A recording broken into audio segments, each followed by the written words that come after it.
전능하신 우리 아버지 하나님께 영광을 올려드립니다. 우리 모두에게는 하나님의 평화가 함께하기를 기원합니다. 오늘 함께 나눌 말씀의 제목을 다 같이 그리고 각 사람 이렇게 했는데요. 오늘 말씀에 나와 있는 구절을 그대로 따온 것입니다. 여러분, 오늘 본문 1절 말씀에 보시면 오순절날이 이미 이르매 그들이 다 같이 한 곳에 모였더니 라고 해서 다 같이 라고 하는 단어가 나오고 있습니다. 이 다락방에 다 같이 모인 사람의 숫자는 120명쯤 됩니다. 그런데 그 120명은 굉장히 큰 숫자였습니다. 왜 그러냐 하면 예수님께서 부르신 제자들은 고작 12명이었었죠. 그 12명이 가룟 유다가 탈락하면서 11명으로 줄었다가 그 다음에 조금씩 늘어서 여기 다락방에는 120명이 된 것입니다. 여러분, 우리가 하나님을 이렇게 믿고자 결심을 할 때 어떤 상황에 있어서 믿게 됐을까 생각을 해보면 어떤 분위기, 어떤 사람들의 그 유행하는 태도라고 할지, 다른 사람들은 이 신앙에 대해서 어떻게 생각하나, 그런 것들이 많이 중요하게 작용할 수도 있다고 생각합니다. 여러분, 만약에 거의 대부분의 사람들이 다 하나님을 믿는다, 안 믿는 사람이 별로 없고 거의 다 하나님을 믿는다, 그러면 우리가 하나님을 믿기로 결심하는 게 하나도 어렵지 않겠죠. 거의 다 그렇게 하니까요.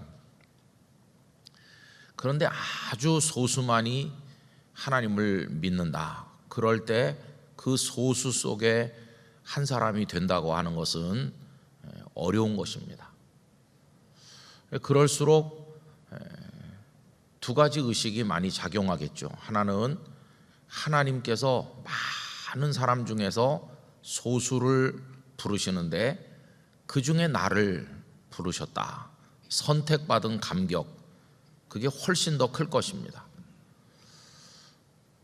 거의 대부분이 다 믿는다고 그러면 선택받은 감격은 줄어들겠죠. 모두가 다 믿으니까. 그런데 전체 중에서 몇 사람만 믿는데 그 중에 내가 속해 있다, 하나님께서 나를 특별하게 생각하셔서 부르시는구나 하는 감동이 있을 겁니다. 이제 그 마음이 하나고요.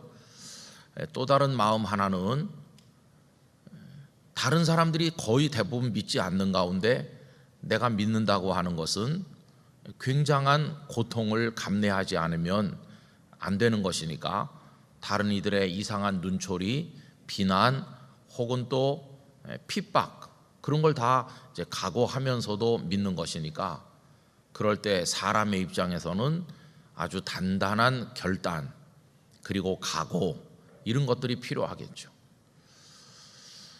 여러분, 그 예수님을 따르기로 결심했던 12명의 제자들, 그들의 입장에서는 따르기로 결심하는 거고, 또 주님 입장에서 보면 그들을 부르신 건데, 그 두 개 중에서 어떤 게 먼저였느냐 하면 사람이 따르기로 결심하는 건 나중이고 주님께서 부르시는 게 먼저입니다. 주님이 먼저 부르시고 그 다음에 그에 대한 응답으로 예, 이렇게 하면서 따라 나서는 거죠. 그래서 하여튼 소수가 예수님의 이제 제자가 되었습니다. 물론 예수님께서 사역을 하실 때 사람이 많았죠. 오병이어때만 해도 남자만 5,000명, 그리고 뭐 수만 명이 모일 때도 있고 주변에 사람들은 많았어요. 그러나 정말로 예수님의 사람으로 자신의 모든 것을 결단하여 예수님을 따르는 사람은 소수에 불과했습니다. 예수님께서 3년 동안 사역을 감당하시면서 무수한 많은 사람들을 먹이시고 고치시고 말씀하셨지만 예수님께서 십자가에 달리실 그때까지도 그래도 예수님의 사람이라고 스스로 생각하면서 예수님 주변에 있었던 사람들은 얼마 안 되죠. 그 제자들 몇 사람하고 예수님을 사랑했던 여인들이 몇 사람 있었어요. 그런데 여기 지금 다락방에는 120명이나 되니까 이건 파격적인 것입니다. 예수님을 따르는 사람들 대부분은 다 99%는 그저 병의 고침을 받거나 예수님의 능력을 경험해 보기 위해서 모여든 무리들이었어요. 정말 예수님을 사랑해서 끝까지 따르려는 사람은 소수였는데 그 소수가 10배로 늘어난 겁니다. 12명이었었던 그 숫자가 지금 120명이 되어 있는 거니까 이 120명은 굉장한 겁니다. 여러분, 이 120명이라고 하는 숫자를 오늘 우리들의 관점에서 들여다보면 안 됩니다. 오늘 우리들이 볼 때 특별히 영락교회 성도가 많은 교회 우리가 몸담고 있으니까 이 120명이라고 하는 게 별로 마음에 잘 와서 닿지 않기가 쉽죠. 그러나 이 120명이나 됐다고 하는 것은 엄청난 것입니다. 그럼 예수님께서 십자가에 달려 죽으시고 부활하실 그때만 해도 몇 명 안 됐어요. 그럼 지금 부활하시고 승천하셔서 그리고 올라가시고 그리고 이제 지금 다락방에 모인 건데 그 불과 얼마 안 되는 짧은 기간 동안에 다락방에 모여든 사람이 이렇게 많아진 것이에요. 그런 거 한 8, 90명 그 정도가 더 새로 왔다고 생각을 할 때 그들은 어떻게 해서 모여들게 된 것일까요? 그건 다른 게 아니라 주님의 부활을 목도했기 때문이죠. 그 전에는 주님과 좀 거리가 있었을지도 모르겠습니다. 주님에 대한 사모하는 마음이 있으면서도 또 두려운 마음도 있어서 어중간한 입장에 있는 사람도 많았을 것입니다. 그런데 주님께서 부활하시고 그들에게 나타나시고 승천하시면서 수백 명에게 고린도전서 15장 표현대로 하면 500여 성도에게 자신을 보이시고 이렇게 하다 보니까 거기 감동을 받은 사람들, 확신이 생긴 사람들이 이제 많아진 거죠. 그래서 그들이 다락방에 이렇게 모여들게 됐다는 것을 알 수 있어요. 그래서 12명이 지금 120명이 된 거는 우리가 그저 심상하게 넘길 일이 아니고 그 속에 굉장한 어떤 공동체 성장에 의미가 있다는 것을 깨닫게 되는 거죠. 여러분, 120명 모인 사람들의 그 분위기는 어땠을까요? 거기 모인 사람들 어떤 두려움, 공포 그런 것이었을까요? 아닙니다. 불과 얼마 전만 해도 그 다락방에 예수님의 제자들 모여 있었죠. 그때는 예수님께서 십자가에 달려 고통받는 시간이었죠. 그리고 무덤 속에 들어가시고 바로 그 시간 동안 그들은 다락방에 모여서 문을 걸어 잠그고 숨어 있었는데 그때 그들을 아주 무거운 두려움이 짓눌렀어요. 그런데 불과 얼마 지나지 않아서 그 같은 다락방에 모인 사람이 10배 이상 늘었고 그리고 그들의 얼굴에는 기쁨이 충만한 거죠. 그 두 장면을 여러분 한번 생각을 해보시기 바랍니다. 장소는 동일하다. 그리고 모인 사람들의 일부도 그때 그 사람들이 또 모였고 새 사람들이 거기 더해서 120명이 된 건데 분위기가 완전히 전혀 다르잖아요. 여러분, 교회가 부흥되는 모습이 꼭 그와 같습니다. 그 예배당이 지금 이 예배당이다. 10년 전에 그 예배당이나 지금 현재 예배당이나 똑같은 주소지에 똑같은 예배당인데 10년 전에 그 교회 사람들이 거기 모였을 때는 숫자도 얼마 되지 않았고 예배를 드리긴 드리지만 분위기도 굉장히 무겁고 뭔가 좀 불편하고 그래서 아주 부정적인 분위기가 짓누르는 가운데 그들 소수가 모여서 예배했었다. 그런데 한 10년 지난 다음에 그 교회 가보니까 사람이 많아졌더라. 그리고 그들의 얼굴 표정이 완전히 바뀌어서 그때 그 사람들이 맞는 것 같은데 전혀 딴 사람처럼 보이더라. 뭔가 표현하기 힘든 새로운 분위기가 그들을 이끌고 있더라. 이렇게 느끼는 거죠. 그러면 그걸 보고 뭐라고 부릅니까? 그 교회가 부흥됐다, 이렇게 말하는 거죠. 저는 이 다락방 이야기들을 생각할 때마다 하나님께서 이 땅의 교회들에게 그러한 부흥을 주시기를 바라는 마음이 간절합니다. 오늘 2022년도 영락교회, 우리 이 예배당은 벌써 수십 년째 사용하는 예배당이잖아요. 여기 장의자만 해도 얼마나 오래됐습니까? 그런데 2022년도 영락교회 예배하던 분들이 한 10년 후에 어떻게 변해 있어야 될까요? 우리 같은 예배당에서 같은 장의자에 앉아서 예배를 드리는데 10년 후 우리 영락교회가 딴 교회 같아. 사람들이 많아졌어.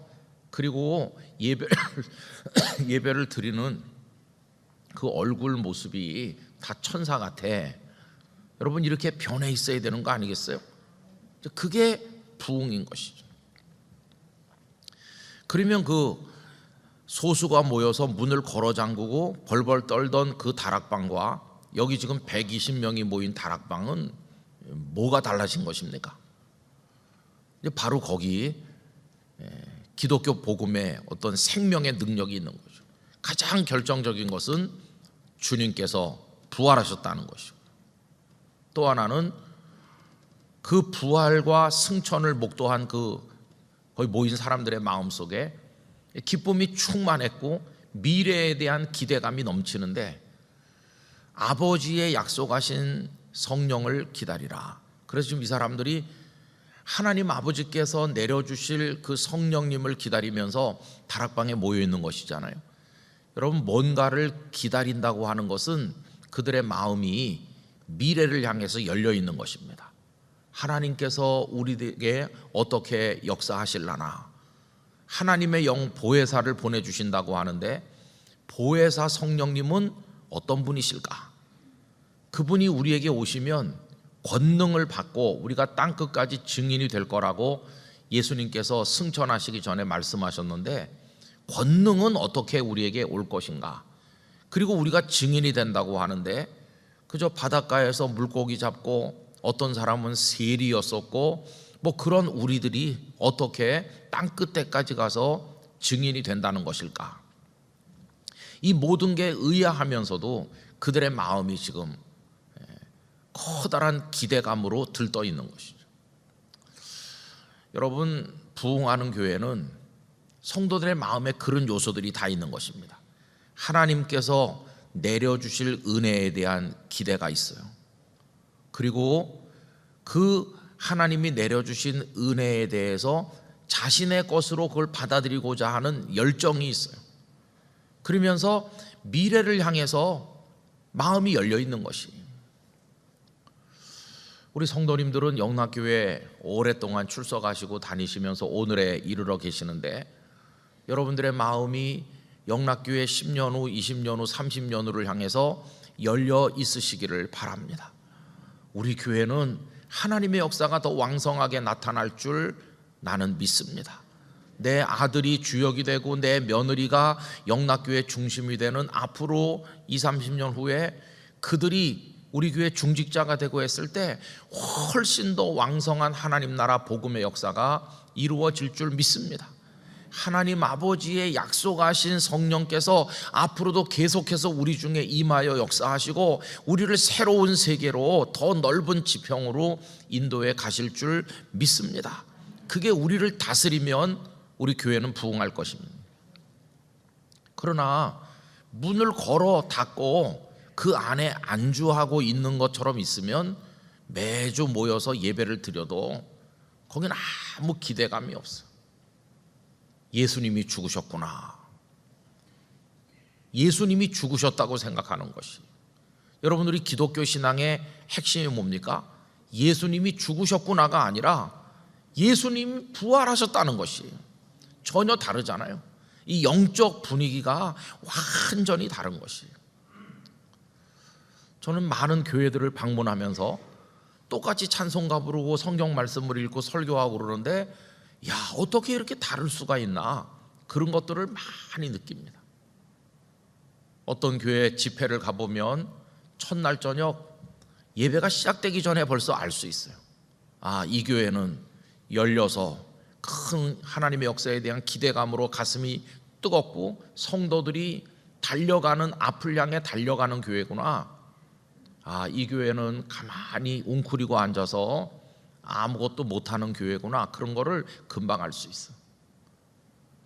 여러분, 하나님의 약속하신 것을 기다리는 거룩한 기대감으로 하나님을 바라보시기를 원합니다.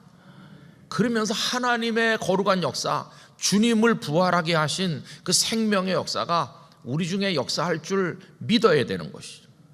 그리고 그들이 모여든 겁니다. 여러분, 그 긍정적인 영적 분위기 때문에 불과 얼마 전에 11명만 모여있던, 그리고 여인들 한두 명이 있던 그 다락방이 지금은 120명이 된 거예요. 그게 이제 교회 공동체 부흥의 모습이죠. 자, 그런데 그들이 좀 같이 모인 것이에요. 다 같이. 이게 공동체성이죠. 그들의 가슴 속에 동일한 기대가 흐르고 동일한 기쁨이 흐르고 그들의 마음을 동일한 어떤 영의 역사가 흘러가고 있는 거죠. 그래서 커다란 은혜의 강이 그 다락방을 중심으로 흐르고 있었다는 걸 알 수 있어요. 우리 영락교회 성도들이 모여서 교제하고 예배하고 그리고 같이 섬기고 할 때마다 눈에 보이지 않는 은혜의 강이 영락교회 한복판으로 흐르기를 간절히 원합니다. 성도들이 거기서 기쁨을 누리는 거죠. 에스겔 선지자가 어떤 환상을 하나님으로부터 받았습니까?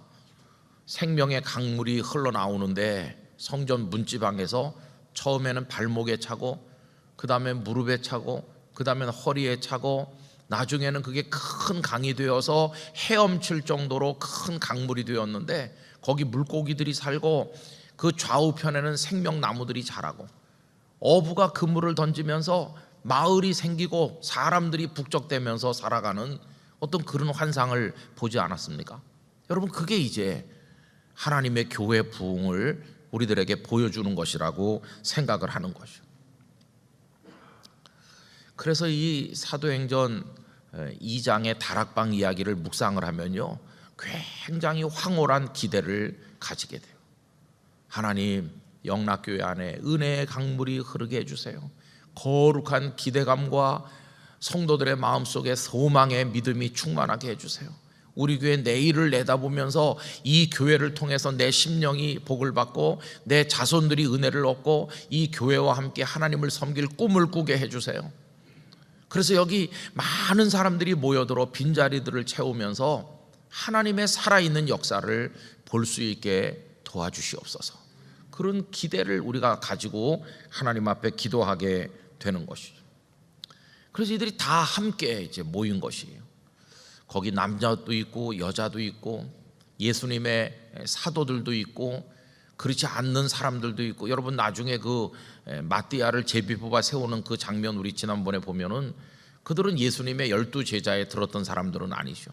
그러나 뭐 사도였거나 사도가 아니거나 남자거나 여자거나 다 지금 같은 영에 의해서 이끌림을 받고 있는 거죠. 그 120명은 영으로 하나가 되어 있었다는 사실을 알 수 있어요.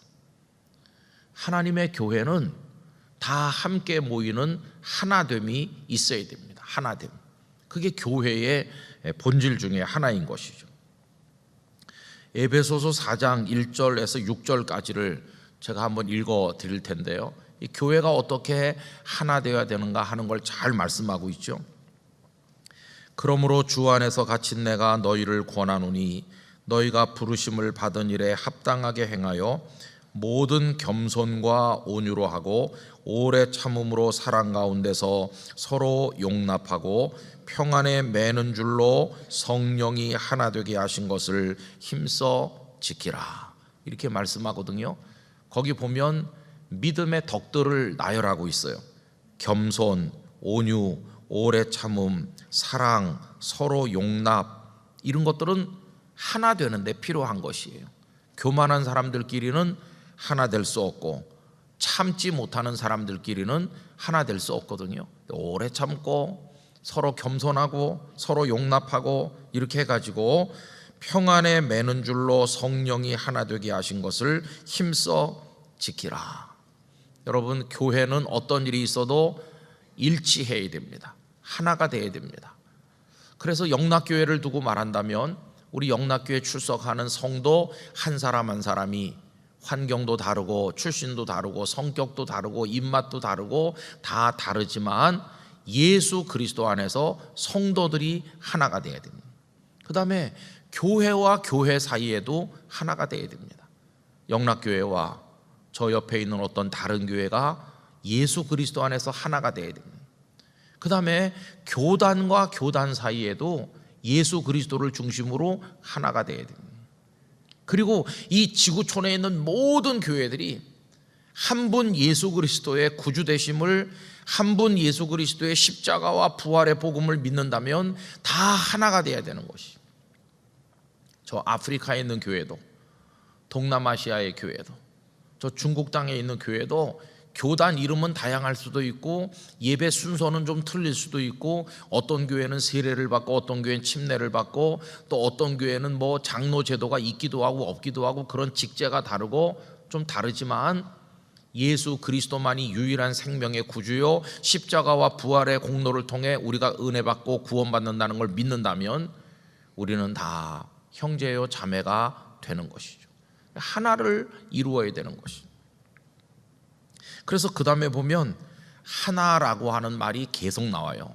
아까 읽던 말씀 4절부터 이어서 읽으면 몸이 하나요 성령도 한 분이시니 이와 같이 너희가 부르심의 한 소망 안에서 부르심을 받았느니라. 여러분, 우리의 소망이 무엇입니까? 예수님 안에서 구원받은 우리가 영원한 생명의 나라 천국에 들어가는 게 소망이라면 다른 교회에서 신앙생활하는 분도 우리와 똑같은 소망을 가지고 있는 거 아니겠습니까? 주도 한 분이시요 믿음도 하나요 세례도 하나요 결정적으로 하나님도 한 분이시니. 그래서 여러분, 교회는 다 같이라는 이 단어가 표현하는 함께 모여서 하나가 되어야 된다고 하는 거, 이거 절대로 잊어버리면 안 되는 거죠. 지금 우리 한국교회 가장 취약한 점 중에 하나가 다 같이 이거를 못하는 거거든요. 유럽의 교회들은 교파 교회가 아닙니다. 유럽의 교회들은 미국 교회처럼 교파별로 나눠져 있지 않아요. 그런데 우리나라에는 유럽의 교회가 선교를 한 게 아니라 미국을 중심으로 해서 우리나라에 선교사들이 오셨습니다. 근데 미국 교회는 교파가 얼마나 많은지 몰라요. 남북전쟁을 중심으로 해서 장로교도 북장로교회, 남장로교회, 감리교도 북감리교회, 남감리교회 이런 식으로 갈라져 있고 거기 침례교도 있고 오순절파도 있고 아주 굉장히 다양한 교파들이 있어요. 교단들이 있고 거기다 우리 이제 호주 장로교도 우리나라에 선교를 했고 캐나다 장로교도 우리나라에 선교를 했어요.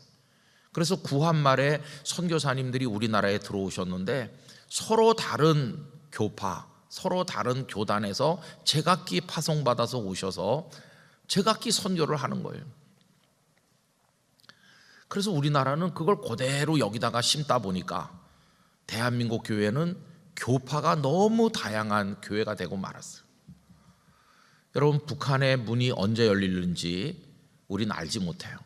그러나 하나님께서 멀지 않은 장래에 휴전선을 열어주실 거라고 믿습니다. 그럼 이제 북한에 교회를 세워야 될 텐데 북한에 또 가서 대한예수교 장로회 통합, 합동, 고려파 장로교 다 따로 세워야 되나요? 북한 교회도 이렇게 다 찢어가지고 따로따로 해야 되나요? 그렇지 않아요. 그래서 교회 지도자들이 이런 기도들을 하고 또 논의도 하고 있습니다. 북한에는 하나의 교회가 있어야 된다. 교단과 교파별로 분열되지 않은 하나의 교회가 있어서 전 교회가 하나가 되도록 지도해야 된다. 이런 기도를 하고 있어요. 그런데 여기 남쪽에 앞으로 북한에 교회를 세우겠다는 교회들이 다 갈라져 있는 이런 상황 속에서 여러분, 그게 될 수 있을까? 그런 의문이 많죠. 아마 휴전선이 열리면 제일 먼저 올라가는 것 중에 하나는 신천지일 것입니다. 이단들이 먼저 올라가서 다 깃발 꽂고 그럼 또 장로교 가서 하고 감리교 가서 하고 그러면 거기 또 다 이렇게 갈라지는 거죠. 이게 하나님의 교회를 갈갈이 찢어놓는 너무나도 마음 아픈 것이.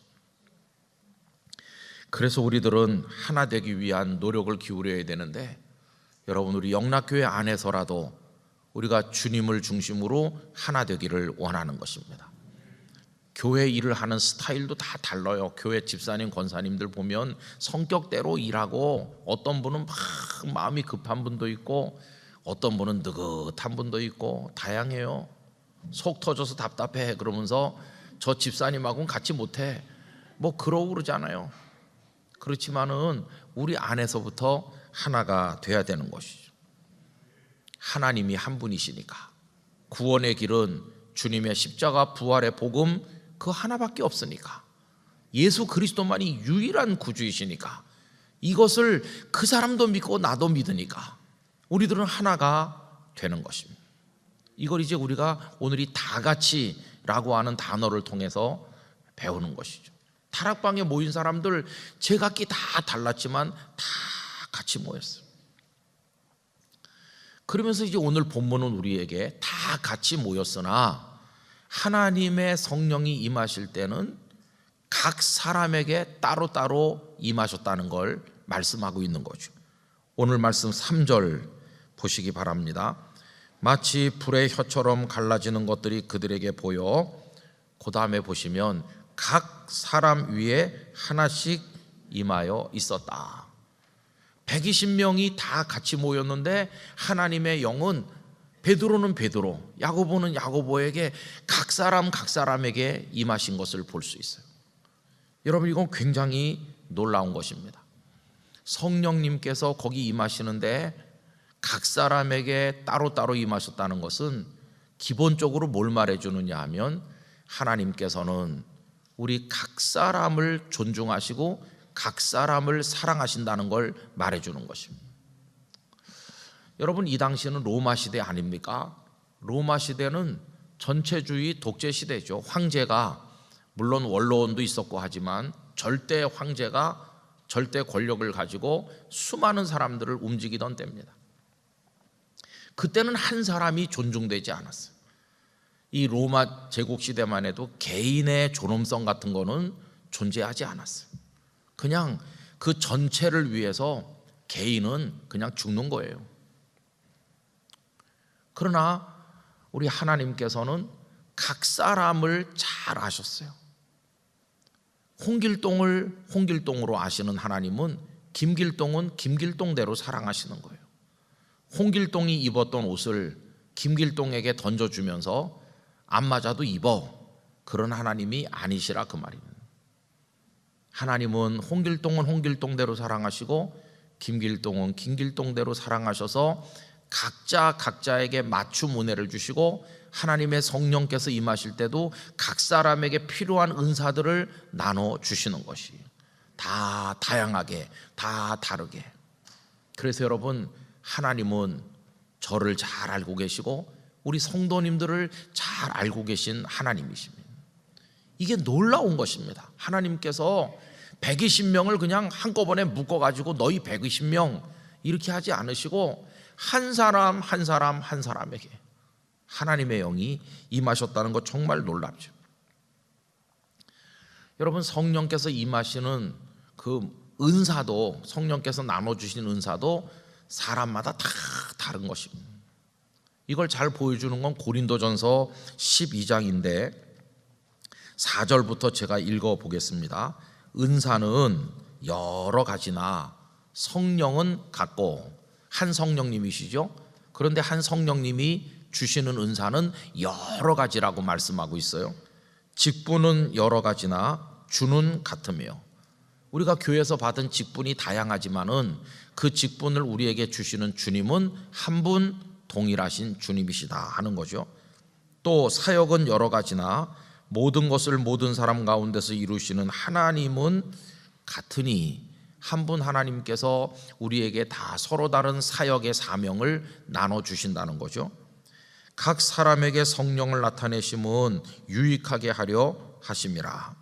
어떤 사람에게는 성령으로 말미암아 지혜의 말씀을, 어떤 사람에게는 같은 성령을 따라 지식의 말씀을, 다른 사람에게는 같은 성령으로 믿음을, 어떤 사람에게는 한 성령으로 병 고치는 은사를, 어떤 사람에게는 능력 행함을, 어떤 사람에게는 예언함을, 어떤 사람에게는 영을 분별함을, 다른 사람에게는 각종 방언 말함을, 어떤 사람에게는 방언을 통역함을 주시나니 이 모든 일은 같은 한 성령이 행하사 그의 뜻대로 각 사람에게 나누어 주시는 것이니라. 그래서 여러분, 방언의 은사를 받으신 분이 있는가 하면 예언의 은사를 받는 분도 있고, 또 기도하면 병을 낫게 하는 신유의 은사를 받는 분도 있고, 어떤 분은 하나님 말씀을 잘 가르치는 말씀의 은사를 받는 이들도 있고, 이게 다 다른 것이, 하나님 저는 이 은사 말고 저거 받고 싶어요. 그래도 하나님께서 아니야, 너는 이 은사가 너에게 딱 맞다. 너의 성정에도 맞고 너의 사명에도 맞고 내가 너에게 맡기는 그 사역에도 이 은사가 꼭 맞는 거다. 하나님께서 다 아시고 우리에게 은사들을 나누어 주시는 줄로 믿습니다. 그래서 이제 각자가 은사를 다 받으니까 여기 아까 읽은 말씀을 또 계속 읽어보면 그 이후에 무슨 얘기가 나오냐면은 서로의 은사를 존중해 주라는 말씀을 하고 있어요. 내가 받은 은사가 저 사람이 받은 은사보다 못한 게 아니고, 또 반대로 저 사람이 받은 은사가 내가 받은 은사보다 못한 게 아니에요. 그러면서 지체 얘기를 하고 있어요. 몸이 하나인데 전부 다 손이면 어떡하냐, 전부 다 발이면 어떡하냐, 어떤 건 발이어야 되고 어떤 건 손이어야 되고 어떤 건 눈이어야 되고, 다 제각기 다양한 직임을 감당할 때 다 모아져 가지고 하나의 몸이 되는 거지. 그러니까 발은 발대로 소중하고 손은 손대로 소중하고 눈은 눈대로 소중하고 다 각자가 모든 지체가 소중하다. 영락교회라고 하는 예수 그리스도의 몸에 우리가 붙어있는 지체입니다. 우리가 하는 일이 다 다르고 그거에 따라서 하나님께서 우리들에게 맡겨주신 직임과 은사도 다른데 공통점이 뭡니까? 한 하나님께서, 한 예수 그리스도께서, 한 성령 안에서 우리에게 주시는 은혜요 은사인 줄로 믿습니다. 그래서 각자가 또 다르게 이렇게 하는 것이죠. 그래서 여러분, 오늘 이 말씀은 아주 놀라운 조화를 보여주는 거죠. 다 같이 하나가 돼서 모였는데 하나님의 성령은 또 각자에게 이렇게 하잖아요. 우리는 전체가 하나이면서 또 하나님 앞에서 개개인으로 서 있다는 것을 알 수 있어요. 전체이면서 개인이고 개인이면서 전체이죠. 얼마나 놀라운 조화를 이 말씀이 가르치는지 알 수 없어요.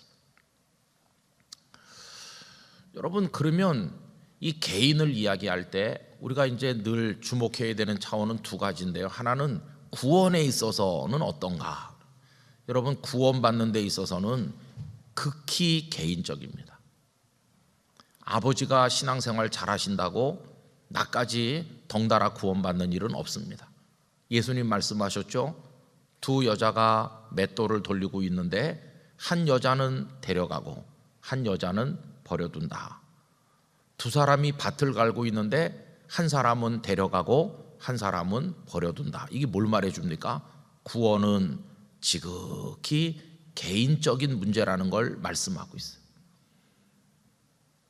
영락교회 이름이 올라서 교적 카드에 이름이 올라서 있다고 해서 무조건 다 구원받는 것은 아닙니다.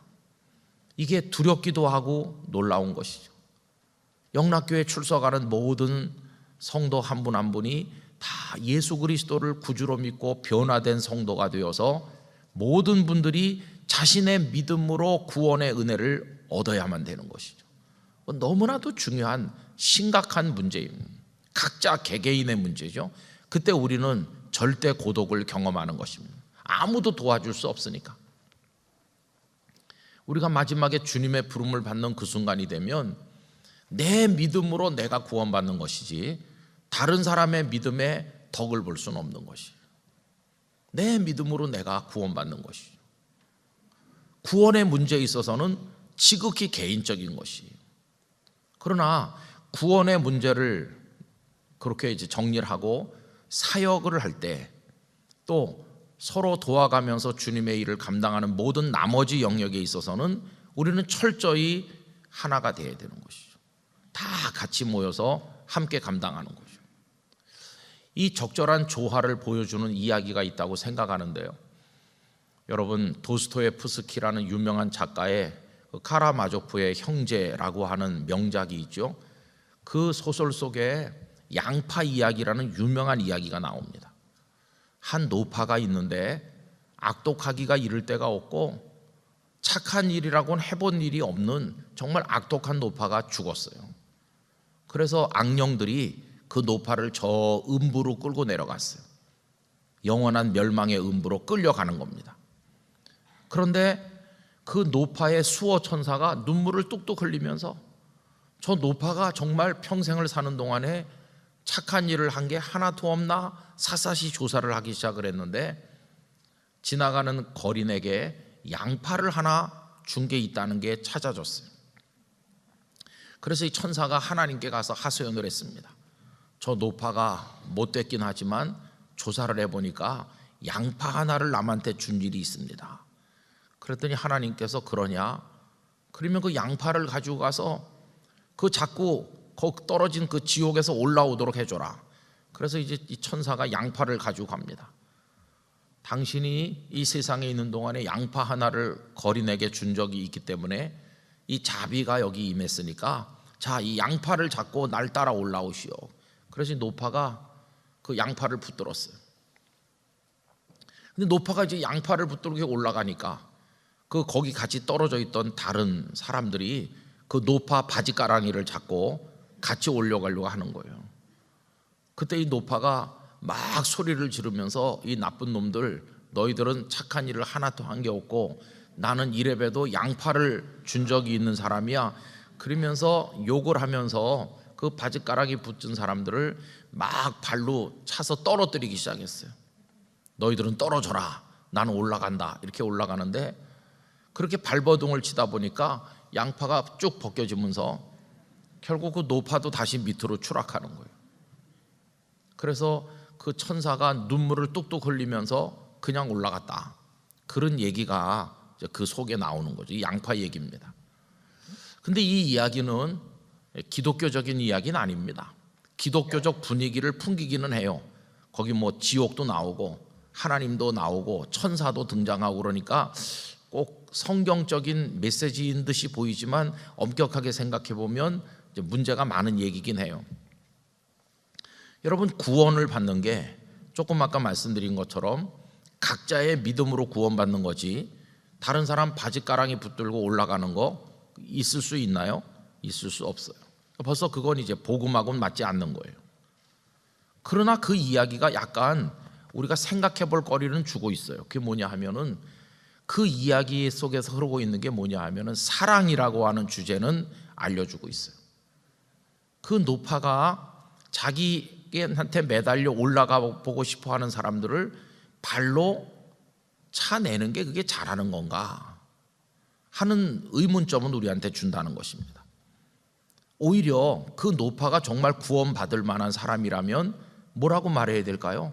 눈물을 뚝뚝 흘리면서 나도 사실은 멸망해야 마땅한 사람인데 하나님의 지극하신 은혜를 입어서 이 양파를 붙들고 올라가게 되었습니다. 그러니 당신들도 나를 붙드세요. 하나님의 자비가 있다면 당신들도 구원받을 수 있지 않겠습니까? 놓치지 말고 날 꽉 잡으세요. 이렇게 말했어야 된다는 거죠. 그건 물론 인간적인 우리들의 이야기입니다만은 만약에 그 노파가 그렇게 했다면 적어도 그 이야기는 비극으로 끝나는 얘기는 아닐 것이고 사랑이라고 하는 어떤 감동적인 열매는 우리한테 보여줄 거 아니겠습니까? 그러나 그 이야기 속에는 지극히 이기적인 마음, 사랑이 없는 마음, 그래서 공멸하는, 바지가랑이 잡았던 사람들만 다시 떨어지는 게 아니라 그 노파까지 다시 멸망으로 떨어지는 슬픈 이야기를 보여주는 거죠. 그래서 여러분, 이 얘기들을 종합적으로 말하면 이렇게 정리할 수 있어요. 첫째로 우리들은 예수 그리스도 안에서 다 같이 모이는 하나가 돼야 된다 하는 이 대명제를 우리가 하나 발견할 수 있고, 그러나 우리는 하나님 앞에서 지극히 고독한 개인으로 우리의 믿음을 가지고 하나님 앞에 구원받는다 하는 얘기를 또 하나 할 수 있고요. 그리고 이제 마지막으로 이걸 조화시키는 건 뭐냐 하면, 그러면 우리 믿음으로 하나님 앞에서 구원을 받는다고 할 때 그 믿음은 어떤 믿음이냐? 그 믿음이 너 같은 사람은 멸망해야 돼, 나는 하나님의 은혜로 구원받지만 하는 이런 교만하고 이기적이고 남을 멸시하는 그런 믿음인가? 그건 아니라는 것이에요. 여러분, 주님이 우리의 믿음을 보시고 우리에게 은혜를 베풀어서 구원하신다고 할 때 그 믿음은 그런 믿음은 아니에요. 주님이 보기를 원하시는 믿음은 사랑이 가득한 믿음이에요.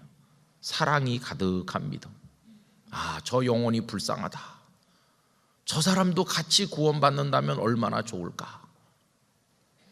물론 구원은 각자의 믿음으로 받는 거지만 나 같은 사람이 구원받는 게 너무나 황송하고 감사하고 자격 없는 내가 어떻게 구원받나 하는 그런 감격을 가지면서 멸망하는 사람을 불쌍히 여기는 마음으로 할 수만 있으면 그 사람도 내 바지가랑이라도 잡고 같이 구원받았으면 하는 이 간절한 열망, 사랑이 있는 믿음이어야 된다. 차가운 믿음이 아니라 사랑으로 데워진 믿음, 뜨겁고 다 따뜻한 믿음이어야 되는 거예요.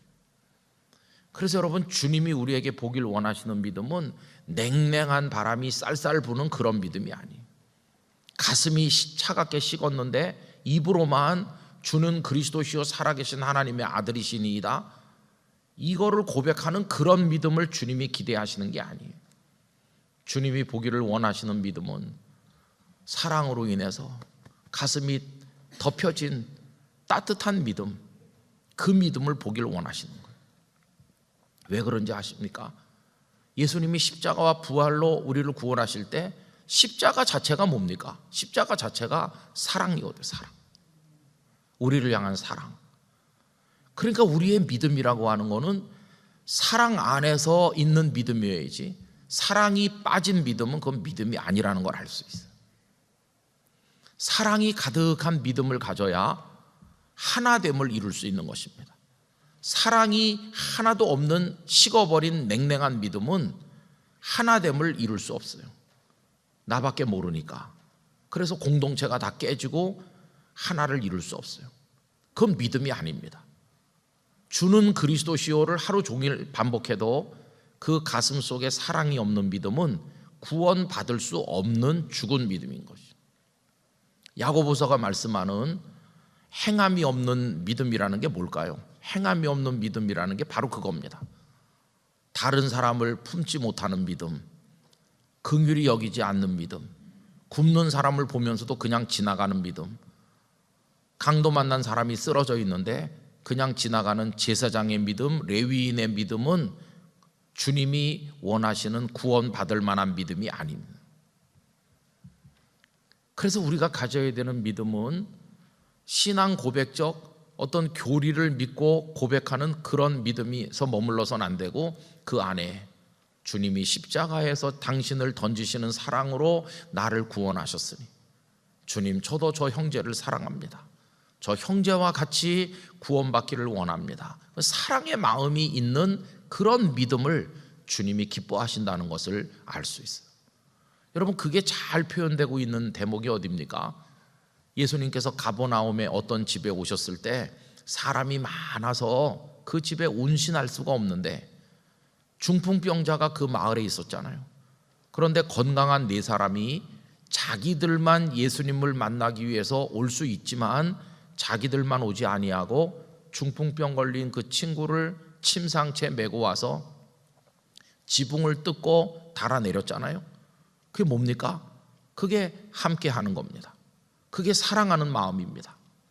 그래서 예수님께서 그 중풍병자의 믿음을 보시고 그 사람의 병을 고치신 게 아니라 그를 데리고 온 네 사람의 믿음을 보시고 그 중풍병자를 고치신 것입니다.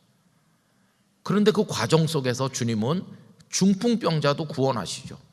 병부터 고치신 게 아니라 주님이 병을 고치시기 전에 뭘 그에게 말씀하십니까? 내 죄 사함을 받았느니라. 그렇게 하시고 나서 침상을 들고 일어나 가라고 말씀하시죠. 여러분, 그 네 사람이 보여준 예수님을 향해 나가는 그 믿음은 불쌍한 사람을 품는 사랑이 그 속에 흐르고 있는 믿음 아니에요. 그 믿음이 아름다운 믿음이죠. 그 믿음은 결국 그 네 사람도 주님의 인정을 받을 뿐만 아니라 그 침상에 누운 그 불쌍한 사람도 죄사함도 받고 병도 고침받는 온전한 구원을 이루게 되니까, 그 가버나움 어떤 집에서 있었던 이야기는 오늘 우리들이 추구해야 될 믿음과 사랑의 이야기라고 말할 수 있습니다. 돌아오는 주일은 전도행진 365를 하는 주일이잖아요. 그 마음이 다른 마음이 아니에요. 주님, 그 사람들이야 뭐 예수님을 믿든지 안 믿든지 나는 지금 30년째 믿고 있어요. 나는 이번 주일에도 추수감사헌금을 드리고 나는 하나님 사랑해요. 주님은 나의 구주이십니다. 우리 이렇게 이기적인 믿음으로 모여가지고는 안 된다는 것이. 다른 이들을 이 자리에 모시고 와야 되는 것은 마치 그 중풍병자를 침상에 떠매고 오는 마음으로 우리의 믿음 속에 사랑이 담기도록 하는 그런 아름다운 일이 될 것이라는 이야기입니다. 그게 이제 전도로 나타나는 것이고 선교로 나타나고 봉사와 섬김으로 나타나는 것이죠. 저는 영락교회 성도들의 신앙이 차갑게 식어버린 신앙 고백적 그런 모습이 아니라 그 안에 사랑이 따뜻하게 흐르는 그런 믿음이 되기를 원합니다. 그런 믿음을 주님이 보시는 거죠. 그렇게 할 때 이 다같이와 각 사람이라고 하는 게 조화가 되는 것이죠. 그게 주님이 이 땅에서 우리가 가지기를 원하시는 그런 믿음의 모습이 되는 것이. 여러분, 오늘 우리 마음을 한번 돌아보길 원하는데요. 우리는 하나됨에 마음을 두고 있나? 같이 열심히 하나로 이렇게 하는 거에 마음을 쏟고 있나? 그리고 나는 하나님 앞에서 어떤 사람인가? 구원받을 만한 믿음을 가졌나? 그리고 하나님은 나에게 어떤 은사를 주시나? 은사를 사모하고 그러면서 내 가슴 속에 사랑으로 뜨거워진 믿음을 가지기 위한 기도를 드리면서 그런 신앙의 실천이 있는 모습을 하나님 앞에 보여드려야만 될 것이라 하는 것입니다. 그래서 여러분, 예배 시간에 주여 내가 주님을 믿습니다, 주여 주여 이렇게 기도하는 게 이게 이제 주님을 향하는 그런 차원이라면 옆에 앉아있는 이들을 사랑하고 예배 마치고 나가서 성도의 교제를 나누는 거, 이거는 우리의 믿음 안에 사랑이 흐르도록 만드는 아주 중요한 거죠. 그래서 1시간 예배만 드리고 축도 끝나자마자 시속 100km의 속도로 퇴장하는 분들, 그 조금 문제가 있는 거예요. 그러면 안 돼요. 베다니 광장에 좀 머물러야 돼요. 식당에도 가셔야 되고 누군가와는 악수도 하고 좀 만나서 같이 울기도 하고 같이 또 교제도 하고 같이 말씀도 나누고 가끔 싸우더라도 또 화해도 하고 그러면서 같이 가야지. 요새 이게 지금 심각한 게 뭐냐 하면요, 예배당에 못 오는 분이 많아요. 못 오기도 하고 안 오기도 하고, 목사님 영락교회 그 뭐 1시간 2시간 걸려서 내가 광역버스 타고 열심히 가본들 어차피 내가 저 부속실에서 화면으로 볼 건데, 부속실에서 베델에서 저 뭐 선교관에서 화면으로 보느니 우리 집 TV로 내가 볼게요. 그러면서 안 오시는 거. 근데 여러분, 예배당에 와서 스크린으로 보는 거랑 집에서 패드로 TV로 보는 거랑 전혀 다릅니다. 왜냐하면 예배당에 와서 스크린으로 보면 스크린으로 본다 할지라도 딴 사람이랑 같이 보잖아요. 다른 사람이랑 같이 앉아서 스크린을 보시잖아요. 그게 중요하다니까요. 스크린밖에 못 보지만 남과 같이 본다는 그게 중요한 건데, 집에서는 나 혼자 보잖아요. 이게 안 되는 거예요. 그래서 오셔야 되는 거예요. 오늘 저녁에도 틀림없이 지금 패드 놓고 혼자 조용히 즐기는 분이 있을 거예요. 오셔야 된다니까요. 오셔서 같이 앉아야 돼요. 이번 주일은 그래서 전 교인이 다 예배 오시도록 하는 날이에요. 왜 자꾸 그런 걸 해가지고 귀찮게 하나? 그렇게 해서 오셔야 되니까. 주차장도 없으면서 앞으로는 이제 노약자들만 뭐 차를 넣을 수 있다. 빨리 노약자가 될 수도 없고, 건강한 나는, 이제 30대 펄펄한 나는 앞으로 80 될 때까지 영락교회 주차장이랑은 영영 이별인가 이렇게 생각하면서 안 간다 이러시면 안 되고, 그냥 버스 타고 지하철 타고 아니면 요 옆에 빌딩 지하에다가 차 파킹하고 좀 걸어오더라도 그래도 오셔야 되는 것이에요. 그래야 천국에도 같이 가는 거지. 천국에 1인용 펜션 같은 건 없어요. 1인용 무슨 뭐 그런 원룸 같은 거는 천국은 없고, 천국은 그냥 큰 방에 매트리스 1000개쯤 깔린 방에 같이 누워 자는 데가 천국이에요. 그런 줄 알았으면 나 천국 안 갈 걸. 그러면 마음대로 하세요.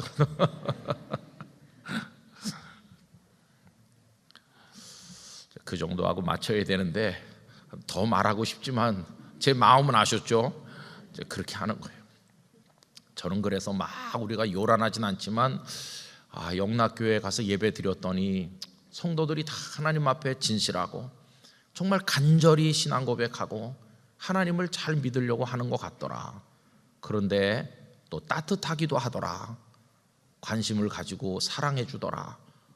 이렇게 할 수 있는 우리 교회가 되기를 원합니다. 그러면서 아까 처음에 말씀드린 것처럼 뭔가 성도들이 기대감으로 넘치더라. 보이지 않는 강이 흐르는 것 같더라.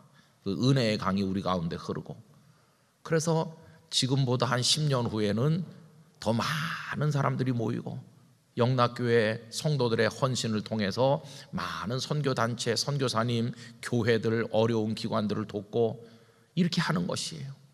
여러분, 우리 미래를 향한 하나님의 주실 은혜를 바라보면서 그렇게 나가기를 간절히 기원합니다. 그래서 하여튼 열심히 우리 오늘 나눈 말씀을 따라 서로 사랑하면서 이렇게 하다가 어느 날 우리 생애 마지막 날이 올 거 아니겠어요? 그때는 우리의 분명한 신앙으로 한 분의 낙오자도 없이 다 천국에 구원받는 우리 교회 성도들 되시기를 축원합니다. 기도하겠습니다.